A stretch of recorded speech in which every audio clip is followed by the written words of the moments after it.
தமிழ் பேசும் சமூகமே நீங்கள் விழித்துக் கொள்ள வேண்டும். இன்று இந்த கல்குடாவில் அமைக்கப்படுகின்ற எத்தனால் என்கின்ற எரிசாராய ஃபேக்டரிக்கு பலர் இந்த மாவட்டத்திலே புத்திஜீவிகள் என்ற பெயரிலே விளக்கமளிக்க வந்து விட்டார்கள். ஆனால் எத்தனால் என்பது எரிசாராயம்.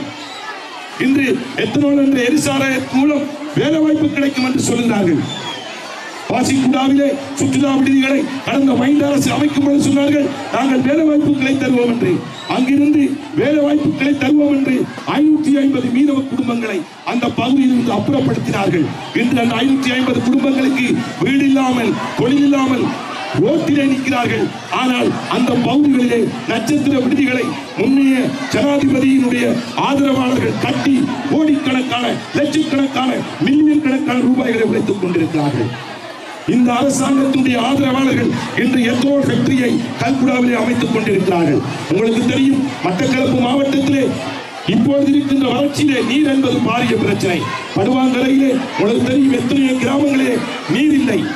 200 அடிக்கு கீழே தோண்டினாலும் நீரை பெற முடியாது. இந்த எத்தனால் ஃபேக்டரிக்கு நிலத்தடி நீர் பயன்படுத்தப்பட்டால் என்ன நடக்கும் என்று தெரியுமா உங்களுக்கு? கல்குடா பகுதிகளிலே 10 அடி 15 அடிக்கு தோண்டினால் தண்ணி வரும். ஆனால் இந்த எத்தனால் ஃபேக்டரி அமைக்கப்படும் பொழுது நிலத்தடி தண்ணி எடுக்கப்பட்டால் லட்சக்கணக்கான லிட்டர் நிலத்தடியிலிருந்து உறிஞ்செடுக்கப்படுமானால் 200 அடி தோண்டியும் அந்த பகுதியில் நீங்கள் நீரை பெற்றுக் கொள்ள முடியாது. இன்னொரு புறம் பார்த்தால் இங்கே இருக்கின்றதான, அதாவது வாட்டர் சப்ளை குழாய் நீரை பெற்றுக்கொண்டால் லட்சக்கணக்கான லிட்டர் குழாய் நீர்களை அந்த எத்தனால் ஃபேக்டரிக்கு கொடுக்க வேண்டி வரும். ஆகவே குடிநீர் தட்டுப்பாடு என்பது இங்கு பாரிய பிரச்சனையாக வரும். பல காரணங்களை சொல்ல முடியும்.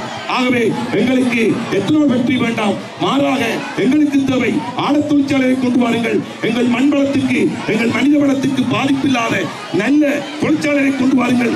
இருகரம் கூட்டி நாங்கள் இருகரம் கூப்பி வரவேற்கின்றோம். ஆகவே